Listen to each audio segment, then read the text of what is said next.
Et salut à toi, je te retrouve aujourd'hui pour la suite du vlog. J'avais une fin de semaine qui était assez chargée, étant donné la commande des radiateurs. Je devais passer voir aussi une locataire d'un local commercial qui avait des soucis. Du coup, j'en reviens aussi aujourd'hui parce que j'ai pas eu le temps de tout faire la dernière fois. Donc voilà, donc je te reprends aujourd'hui pour t'expliquer un petit peu ce qu'il advient de tous mes petits problèmes. Alors si on commence par le problème des radiateurs, la dernière fois, je t'ai pas donné la finalité, je n'ai pas pu passer ma commande de l'ensemble des radiateurs connectés.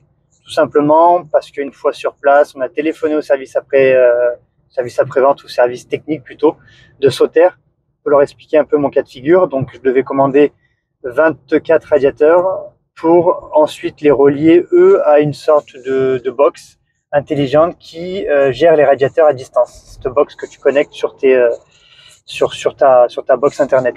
Et il s'avère que ça c'est plutôt fait pour une utilisation d'un réseau domestique, c'est-à-dire une maison classique, une maison sur un étage grand maximum, et non pas sur une maison de trois, un appartement, plutôt un immeuble avec des appartements sur 3 niveaux, puisque tu auras un défaut de communication au niveau de la Wi-Fi.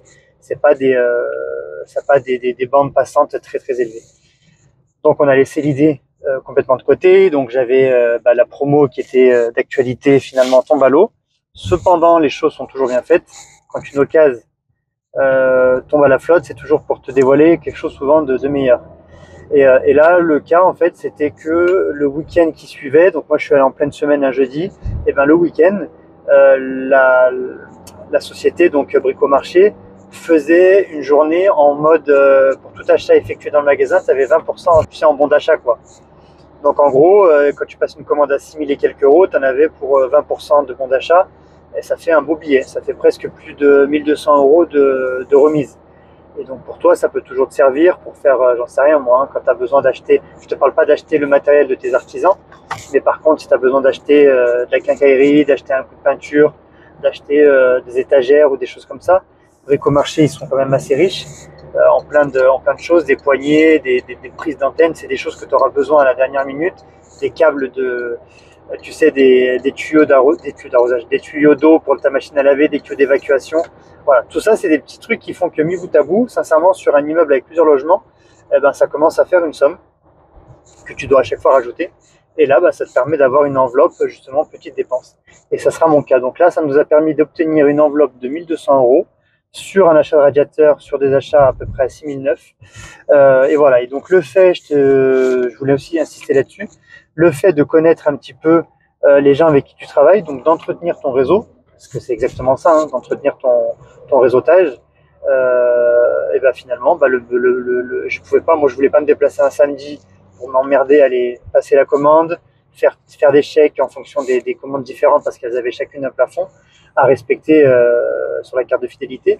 Donc il m'a dit faites-moi les chèques d'avance et moi je me débrouillerai à tout faire passer le week-end, j'encaisserai tout et je me débrouille avec. C'est ce que j'ai fait. Il m'a pas appelé, il a tout fait, j'en ressors à l'instant là.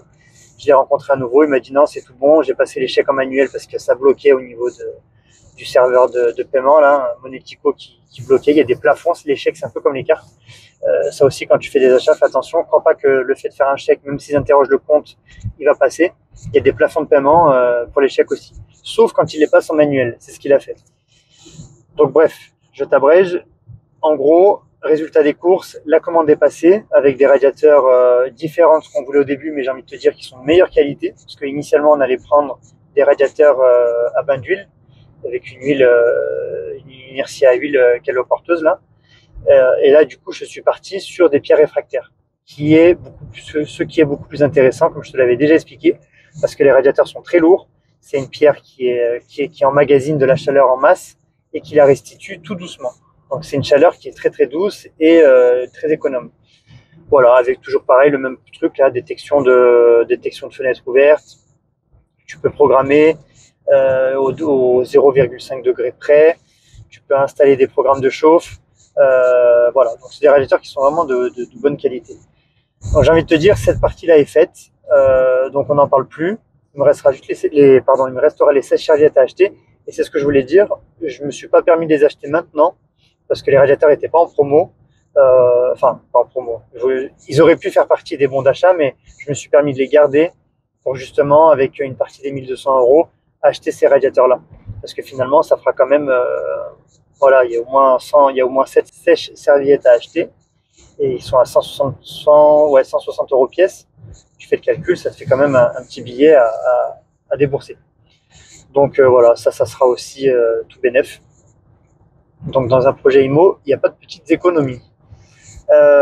Ensuite, cet après-midi, je suis allé, tu verras la vidéo qui suivra juste derrière, ou on va peut-être l'insérer en plein milieu. Mais en tout cas, je suis allé voir le local commercial dans un immeuble qu'on possède avec des habitations Airbnb au-dessus. Ça va faire maintenant 15 jours que j'ai eu un dégât des eaux immonde. Je pense que c'est une accumulation des eaux de pluie qui s'est déversée, je sais pas trop comment, je peux pas t'expliquer par où. Je suis juste allé constater les dégâts, remplir les papiers d'assurance pour voir un peu si l'assurance me prendra en charge. Mais en tout cas, il a fallu que je me déplace. Donc j'ai fait une vidéo. Nous, ce qu'on essaie de trouver, c'est des solutions. Donc il faut raisonner par étapes. Tu peux pas manger le problème d'un coup, c'est comme plein de choses. Donc tu constates le problème, tu le poses sur feuille et tu le découpes en petites parties. Donc là, moi j'ai un problème, dégâts des eaux. J'ai une locataire qui est pas contente parce qu'elle peut pas travailler. J'ai une infiltration qui est perpétuelle, qui m'abîme moi-même l'intérieur de mon local, donc c'est moi qui en pâtis aussi.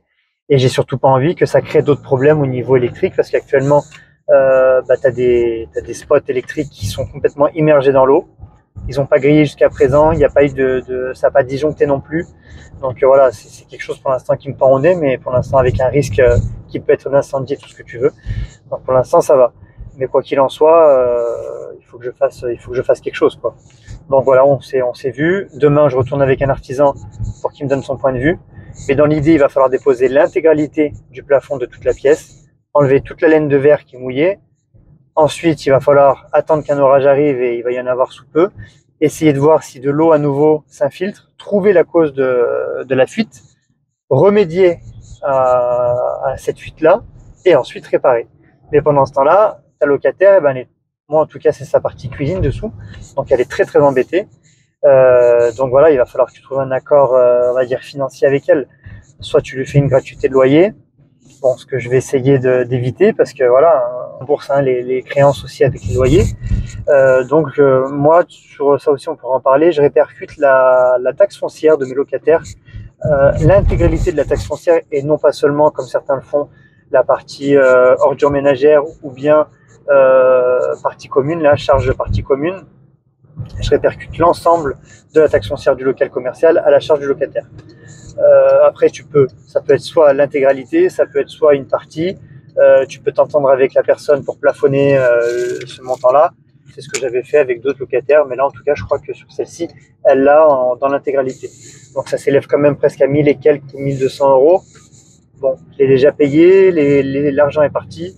Donc peut-être que je peux m'arranger à lui dire voilà, je te fais pas payer cette année la taxe foncière, on continue sur le loyer comme ça, et on s'arrange entre nous, on essaye de trouver des solutions pour que tu restes le moins fermé possible, ou trouver tout simplement des solutions pour que tu puisses continuer à travailler, même si ton local est totalement en travaux, quoi. Une partie du local en travaux. Heureusement, c'est pas l'accueil du public qui est en travaux. Donc voilà, tu vois ce que je veux dire, c'est qu'il faut toujours cogiter, trouver des solutions, communiquer. C'est pas la peine de faire le mort avec ton locataire. C'est pas la peine de lui dire ouais je reviens, on attend que l'assureur fasse ci, fasse ça. Il y a un moment, tu viens, tu assumes tes responsabilités, tu vas là-bas, tu constates, tu lui expliques que tu es là, tu es présent, et que quoi qu'il arrive, tu seras présent, quoi. Sinon, de toute façon, j'ai rempli le constat, et ça m'a un peu tilté, parce qu'on a quand même rempli un constat à l'amiable de dégâts des eaux, qui est là, je crois. Je passe ma vitesse, tu vois ce truc-là, là. Donc on l'a rempli des deux côtés. Et il y a quand même écrit, tu vois, ton locataire, ça peut être un prétexte si le problème dure depuis un moment, à ce qu'il se barre. Là, il y a écrit, la résiliation du bail a-t-elle été demandée? Oui ou non?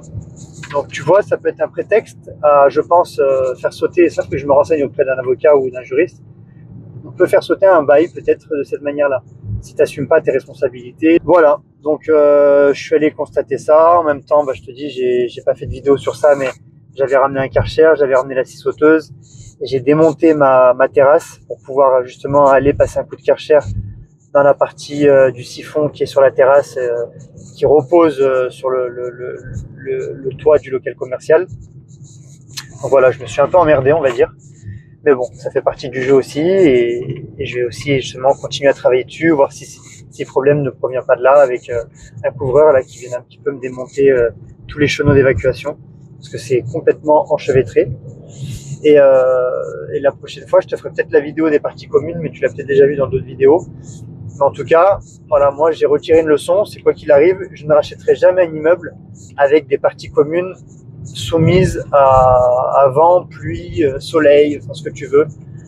Parce que du coup, c'est surtout quand tu as un magasin en dessous, parce que du coup, c'est vraiment source de beaucoup de problèmes. Déjà, tes appartements sont toujours crades. Là, je vois les femmes de ménage, elles en ont marre. Dès qu'il pleut, c'est tout crado. Et voilà, donc c'est vraiment le bordel, quoi. C'est vraiment la galère. Je suis désolé, la vidéo s'est coupée. L'assureur, justement, hier, c'est un feuilleton, le truc. L'assureur de la locataire vient de m'appeler. Donc, je te donne les infos en direct. Elle me dit, nous, en cas de sinistre, de dégâts des eaux, nous couvrons, si les devis sont inférieurs à 1 600 €, nous remboursons directement la locataire et on ne fait pas recours auprès de votre assureur. C'est des conventions qu'il y a des fois entre deux compagnies d'assurance. Par contre, si les dommages se font avec un montant supérieur à 1 600 €, on peut se retourner auprès de votre assureur. Donc l'idée, c'est de savoir combien vont te coûter les travaux. Donc c'est ce que je te disais, je vais essayer de venir avec l'artisan pour justement chiffrer exactement combien va me coûter la dépose, la repose du plafond et la partie électrique, hein, parce que au niveau électrique, il y a quand même un peu de boulot là à faire. Donc une fois que tout ça c'est fait, et ben déjà on saura un peu plus où on va au niveau des assurances. Mais quoi qu'il en soit, ça résoudra pas mon problème de recherche de fuite. Donc elle me dit, je vous conseille quand même de le déclarer auprès de votre assurance pour voir si vous pouvez avoir une recherche de fuite des fois qui est pris en compte, enfin qui est pris en charge plutôt. Mais de ce qu'elle m'a laissé entendre là, mon assureur, des fois les recherches de fuite en lien avec une étanchéité ou une toiture, c'est une exclusion au contrat. Donc à toi de voir si dans tes conditions générales, eh ben, c'est une exclusion ou pas, tout ce qui est infiltration, étanchéité, toiture. Voilà un petit peu où on en est de tout ce merdier, j'ai envie de te dire, parce que franchement ça me prend un peu la tête. Mais bon, après voilà, vraiment le mot de la fin, garde la communication avec ton locataire, ne coupe jamais la communication quoi qu'il arrive, même en cas d'impayé, même en cas de ce que tu veux, il faut toujours pouvoir discuter, parce qu'une fois que par contre les vannes de la discussion sont fermées, sache que c'est le début des emmerdements, vraiment, des procédures, des choses comme ça. Donc là, tu vois, ils m'ont appelé, l'assureur, elle m'a mis sur haut-parleur, les locataires, ils étaient en face, et ils ont tout entendu, donc voilà, j'ai été transparent, hein, en disant que jusqu'au bout, j'assumerai, que moi, vraiment, le fond du problème, c'est de trouver l'origine de la fuite, de la réparer pour éviter de faire un cache-misère et de pas avoir à de nouveau refaire des réparations dans 6 mois, parce que c'est bien beau de refaire un plafond, mais si c'est pour dans 6 mois, le schéma se répète, c'est pas la peine. Donc voilà, tu prouves encore une fois à tes locataires que tu es sérieux, que tu es un propriétaire qui veut que le bien de tout le monde et tout ça. Voilà, donc le but, il est vraiment à chaque fois de paraître que tu es quelqu'un de bien, quoi. Et que tu es quelqu'un de pro, et que tu fais pas ça juste pour ramasser des ronds, comme j'ai pu entendre sur Airbnb. Parce que ça aussi, voilà, ça reste un autre sujet, mais le nombre de fois où j'ai pu voir, selon des gens à qui tu leur as pas donné un rouleau de papier cul quand ils te le demandent, que j'étais un marchand de sommeil, que j'étais quelqu'un qui pensait qu'au rond, que j'accumulais les logements, enfin bon, que des rageux, hein. Que des rageux, franchement, il y en a, même des locataires à Airbnb, t'en as. Donc voilà, t'en tires parti, c'est comme ton entourage, il y en a aussi dans ton entourage, mais bon, c'est comme ça. Donc je te dis pas plus, je te tiens au courant de l'évolution de mon dégât des eaux, et de l'évolution des travaux et des démarches à suivre. Et puis peut-être aussi des petites anecdotes liées aux assureurs qui te permettent toi aussi d'éviter de te faire piéger ou d'avoir des soucis. Allez, salut.